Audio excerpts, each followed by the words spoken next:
many names. Gang stalking, mob stalking, community stalking.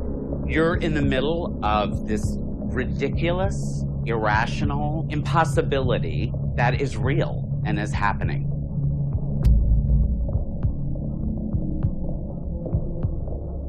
First, The Guardian revealed the National Security Agency is collecting telephone records of millions of Verizon customers. You can surveil someone through their phones, through their, certainly through their television sets. The last year and a half, he's been systematically followed by a group of people. Does the FBI use drones for surveillance on U.S. soil?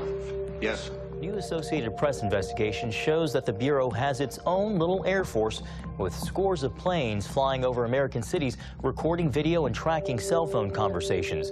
He has a man outside of his house in a hood, like basically like a hood. It looks, and we can. Well, this almost sounds like gang stalking or something. Have you heard of that?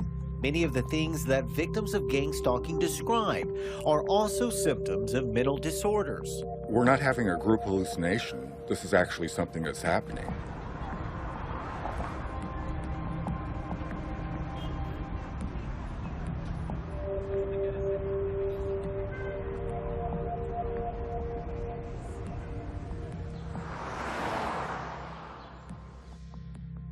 I grew up with my parents. My mother was a medical doctor. My father was a former rocket scientist turned teacher. I grew up with a desire to be a graphic artist. And then I didn't like school very much, so I joined the Navy. And I did that for a couple of years.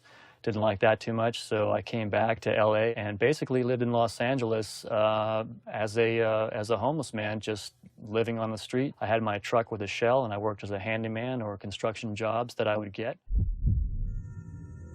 The gang stalking experience started for me when I noticed these black SUVs and other police vehicles driving slowly along the street, but they never came up to me or said anything. And then I had 7 or 8 helicopters hovering directly over my apartment, and then it goes by, and it keeps happening, and it begins to dawn on me that something is going on, and this continued on. Here comes the gang stalking helicopter. Here it comes. It's confusing to humans trying to understand gang stalking. Why would they do this to me? Why would they do these weird, petty little things that, you know, may even just irritate me at some moment? If you were to ask me what gang stalking is, it's a way to slowly kill people using their own decision.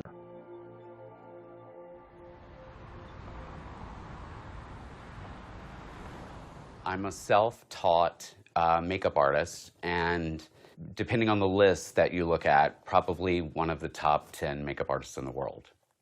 I think that just my life experience, me being around famous people all the time, what paparazzi photographers do to them, what normal people do to them if they go out in public, there'll be a gang-like reaction.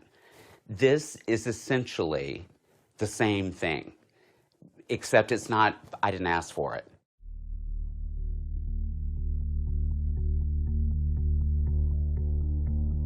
In my experience, it started over a year ago. I had rented a space in Hawthorne, California, and people warned me that as a gay man, you know, it was maybe brave of me to rent this space. I never think about things like that. I didn't know what it was called. Like I said, I just thought that it was bullying. I just thought that it was, you know, people that were just like, get the faggot out of the neighborhood or whatever.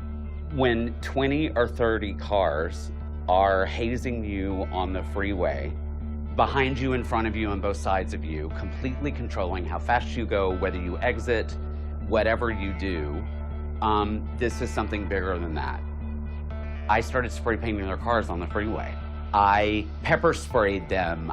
At this time, it was trying to get them to call the police. That's what I was trying to do. I had no other way, I felt like, other than to find out, are these people together? Are they working in this one collective group for the same reason? What they'll do to a particular person in order to stress them out is they'll hit them with the same thing over and over and over again. I would get Los Angeles Police Department vehicles lighting up their sirens and not pulling me over, but zooming around me, almost like a continual tactic. This happened so much that I was inspired to buy a dash camera. I believe it was the very next day, and it was the first time I experienced what I know now is called street theater. And I watched the parking lot literally fill up with cars. And, you know, heterosexual couples would hold hands and like stroll through the back of the parking lot like they were on some 1950s sitcom. People that are trying to look incredibly normal look incredibly abnormal because they're acting.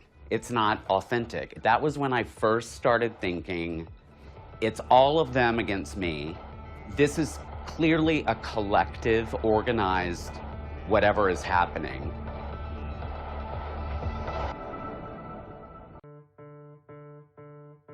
Government has to know about it. How can this can't be like some rogue group operating, you know, some shadowed thing and nobody knows about it. I go to the Van Nuys Police Department, I walk in, I say, this is my ID, this is my name. Are you following me or do you have any knowledge of me being followed? Is there a reason for you to be followed, sir? No, there's not, but people are. Who's following you? Well, I don't know who it is. Well, what are they driving? They're driving cars with dealer tags that you can't trace. Well, sir, there are a lot of dealers here. There are a lot of dealer tags. How do you know that they're following you? Very quickly, you see how crazy you sound. I've never been arrested. I've never had a DUI. Anything whatsoever.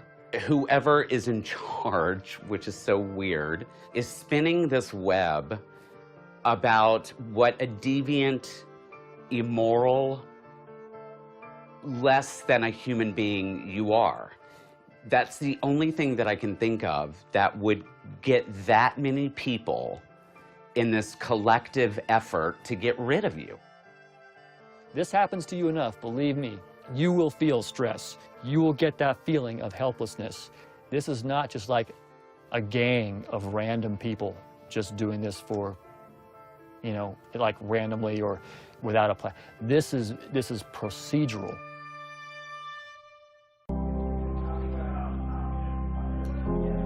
People just would not believe the suffering that people in this community endure every single day. I've lost just about all of my friends. They're afraid to talk to me.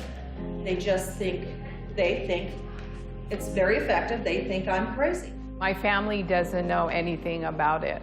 I don't say a word to them. I don't know if my son knows, and I don't want anything to happen to him. Really, the most important thing that we can do for victims is to connect them with others who understand what they're experiencing, because no one else will. And isolation is really a key weapon that these perpetrators use to bring a person down to the ground, basically.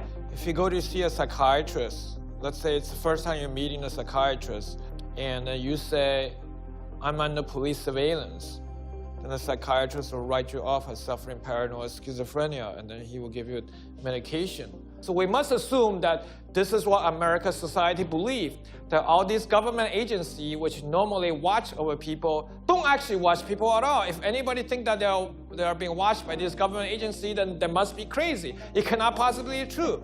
There really is no help at the moment officially to assist targeted individuals.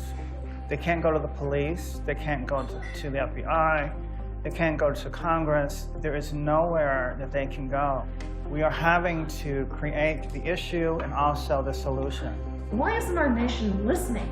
This could be them. I wouldn't be surprised if most of the nation is under mass mind control.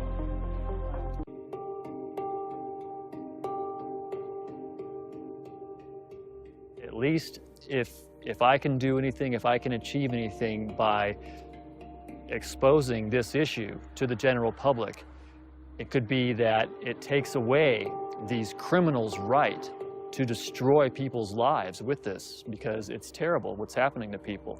I mean, what kind of a country do we live in where you can't say certain things or do certain things without our own government using these subversive, underhanded tactics to drive you crazy?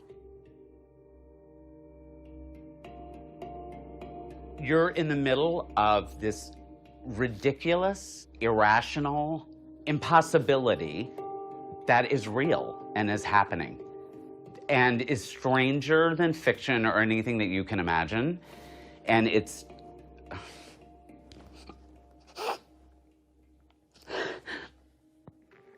this is terrifying. Fuck. I don't want to start crying. It pisses you off.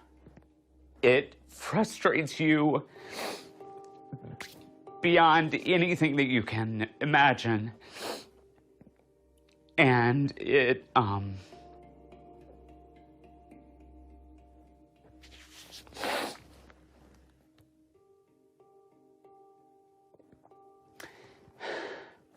changes you.